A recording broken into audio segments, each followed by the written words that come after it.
I want to talk to you a little bit about the fruit fly lab that we started in class on Thursday. I'm going to have you continue it today. And what I'm actually going to have you do, we're not going to get on the computers today. I'd rather do that at a time when I can be there with you. I'm going to have you use some Punnett squares to start doing some predictions today. So as a quick review, we selected one trait on our fruit flies, and that is the color of the body, whether or not they have this streak or this stripe down the center of the body or not. And we said that this streaked or striped phenotype is caused by a dominant allele. So an individual that is homozygous dominant or heterozygous is going to have the striped phenotype. Homozygous dominant, heterozygous refer to the genotype, streaked refers to the phenotype. And then individuals that don't have that stripe, we call that the no streak or the wild type phenotype, and we know it's caused by the recessive allele. So therefore we know that if they don't have that streak or they don't have that stripe, they have to be homozygous recessive. And we kind of ended class on Thursday looking at doing some test crosses and seeing if we couldn't identify specific flies that have each genotype, both a male and a female, and why we need to do that is going to become apparent as we get into this next week. But I don't want to get back on the computers today. Again, I'd rather do that next week when I'm back with you. What I'd like you to work on today is to use those Punnett squares that hopefully we're getting pretty good at now to start making some predictions and start trying to identify if I cross a certain type of fruit fly with another certain type of fruit fly, what are my expected offspring going to look like? So let's start out here and let's cross a homozygous dominant fruit fly with a homozygous recessive fruit fly. And to represent the genes and alleles, you can use whatever letter you want. I think this time around going to use B. I've actually probably spent more time thinking about what letter would be good to use here than is probably healthy. But I'm going to go with B for body color, whether or not they have that stripe or not. So I'm going to cross a homozygous dominant fruit fly with a homozygous recessive fruit fly. Now what I want you to do in your interactive notebooks is I want you to actually write this out. I'm going to cross this, and that little times means we're going to cross them or we're going to mate them. They're going to have babies with this one, with a homozygous recessive individual.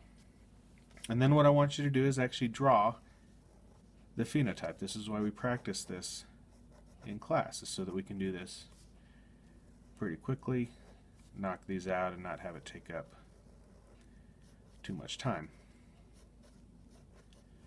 So I'm going to draw real quick here a little fruit fly. Again, he's not going to be perfect.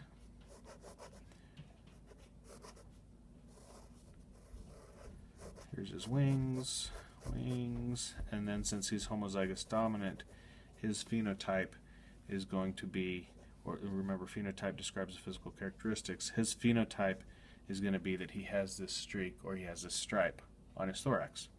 My homozygous recessive individual, on the other hand, is going to be exactly the same in every way, shape, or form. Go ahead and draw him.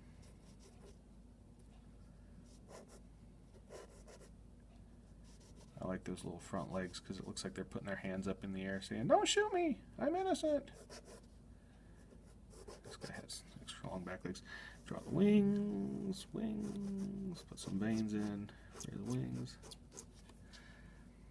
And since he's homozygous recessive, his phenotype is he's not going to have that streak. So here's what I'm crossing. I've got one parent that is homozygous dominant, and is the genotype, and the phenotype is they've got the streaked body. I've got another parent that's homozygous recessive. Their phenotype is they don't have that striped body.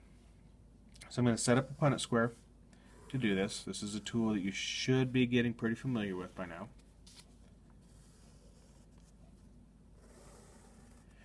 I'm going to put one parent across the top, big B, homozygous dominant parent is going to go up here.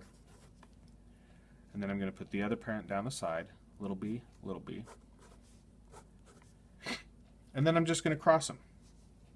So big I'm going to pull this big B down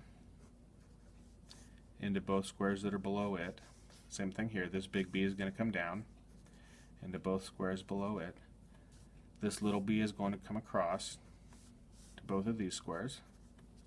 This little b comes across to both of these squares.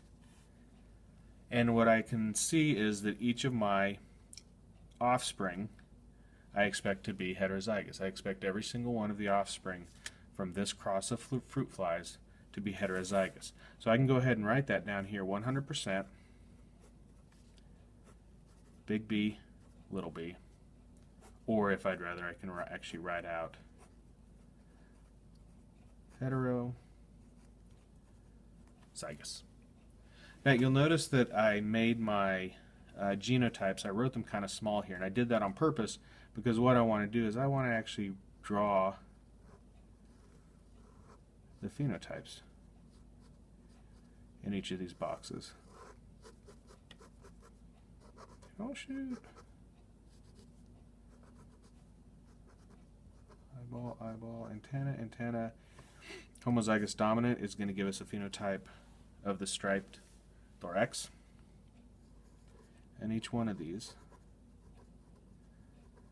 is going to be exactly the same.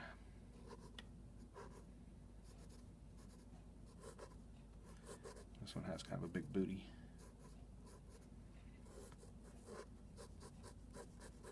Here's his wings. His phenotype is striped. Same thing here.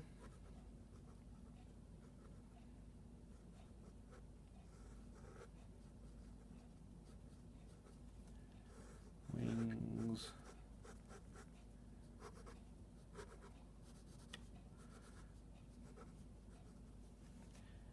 Again, since he's got that dominant allele, heterozygous, he's going to have the striped thorax. And last but not least, one more.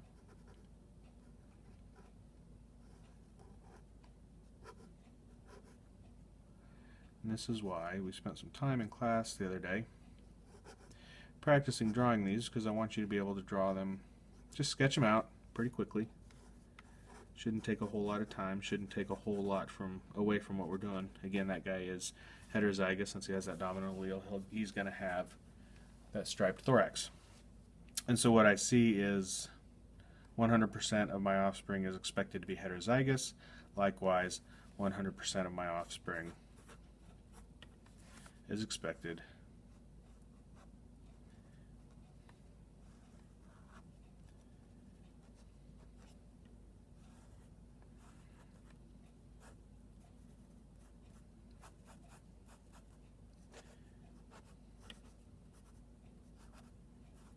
to have that streaked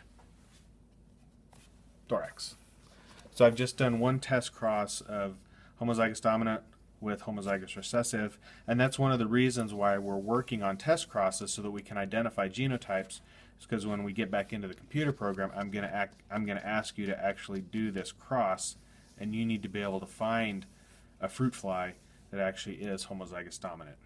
But we know that this cross should produce 100% heterozygous offspring, and it should produce 100% of the phenotype with that striped thorax. Now you're going to have to do this a total of 6 times. You're going to cross a homozygous dominant with a homozygous dominant. You're going to cross homozygous dominant with heterozygous. You're going to cross homozygous dominant with homozygous recessive, which we just did, so that one's done.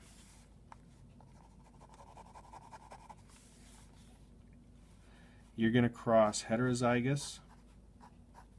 We already crossed heterozygous and homozygous dominant up here, but we need to cross heterozygous and heterozygous, heterozygous and homozygous recessive. Homozygous recessive we've already crossed with homozygous dominant. We've also already crossed homozygous recessive with heterozygous. So the only cross we need to do there is homozygous recessive, homozygous recessive. So these are the 6 possible crosses that we're going to be able to make with our fruit flies. What you need to do today is do this with each one of those. And I'll go back here a little bit. I worked a couple of these out earlier today, so if you want to kind of, after you get going a little bit, if you want to go back and check your work, feel free to pause the video here and check it. But in the first one I crossed homozygous dominant with homozygous dominant. I used F. I was using F earlier. Sometimes I switch to the letters that I use just because. But homozygous dominant, the phenotype is going to be striped for both of them. And you'll see from this test cross that we expect 100% of the offspring to have the streaked phenotype, 100% of the offspring to be homozygous dominant. I also crossed homozygous dominant and heterozygous. Again, since both of these individuals have the dominant allele, both of them have the dominant phenotype, which is that striped abdomen. When I cross them, I see that 1, 2 out of 4, or 50%, I expect to be homozygous dominant. And these 2 out of 4 are heterozygous, so the other 50% I expect to be heterozygous. However, since they all have that dominant allele, even though the genotypes will be different, I still expect 100% of these offspring to have that streak down their thorax to show that dominant phenotype or the streaked body. So that's where we are. Again, feel free to pause, rewind, go back, review this video as much as you need to. I'll be back next week. We'll get back into the computer program, the simulation. We'll actually then run some of these crosses and see if what we predict or think will happen actually holds true in the real world. And if there's any questions on this that we need to clear up at that time, we'll do that. So enjoy your day.